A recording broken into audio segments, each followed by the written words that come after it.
Ambassador Kelrix clicked his mandibles in amusement as he watched the human delegation enter the Galactic Council chambers. Behind them trotted a small, furry creature with 4 legs and an absurdly lolling tongue. The other council members, towering crystalline beings from Zirion Prime, the Serpentine Vortac, and the Gelatinous Mollusk Collective, all turned their various sensory organs toward the peculiar sight. Humans, Kelrix whispered to his aide, they bring their food animals everywhere. Commander Lisa Rodriguez, leading the human delegation, seemed oblivious to the barely concealed snickering that rippled through the chamber. The golden retriever at her side, Max, wagged his tail happily, completely unaware that he was the subject of interspecies ridicule. Honored Council, Rodriguez began, her voice steady despite the tension in the room, humanity formally requests membership in the Galactic Federation. We offer our technological innovations, our artistic contributions, and our unwavering loyalty to peaceful coexistence. Councillor Vess of the Vortac delegation slithered forward, her scales catching the artificial starlight.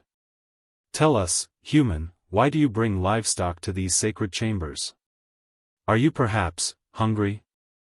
The chamber erupted in what passed for laughter among the various species, clicking, humming, and bubbling sounds that created a cacophony of derision. Rodriguez's jaw tightened slightly. This is Max. He's not livestock. He's my companion. Ah, Vess hissed, her forked tongue flicking with apparent delight. You keep creatures for emotional support. How primitive.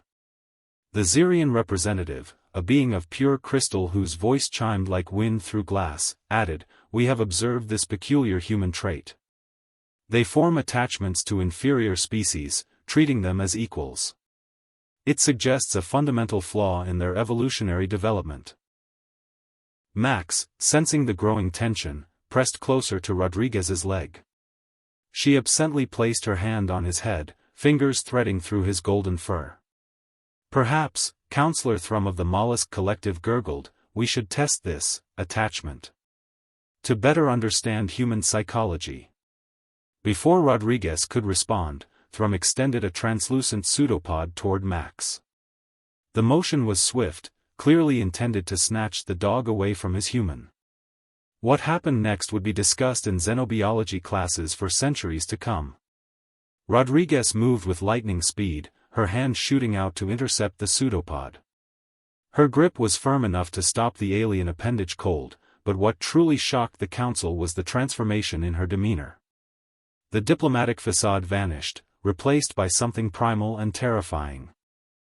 Touch my dog, she said, her voice dropping to a whisper that somehow carried more menace than any roar, and you'll discover exactly why humans conquered their home planet. The temperature in the chamber seemed to drop several degrees.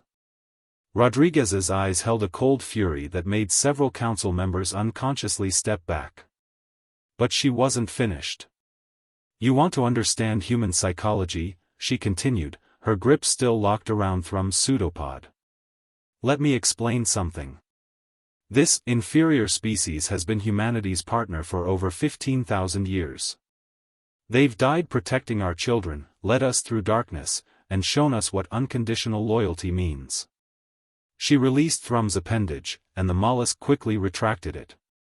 You see weakness in our bonds with other species, Rodriguez said, her voice carrying a new authority that commanded attention. We see strength.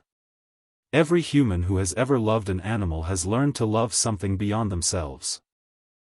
That capacity for love, for protection, for loyalty, that's what makes us worthy of this council.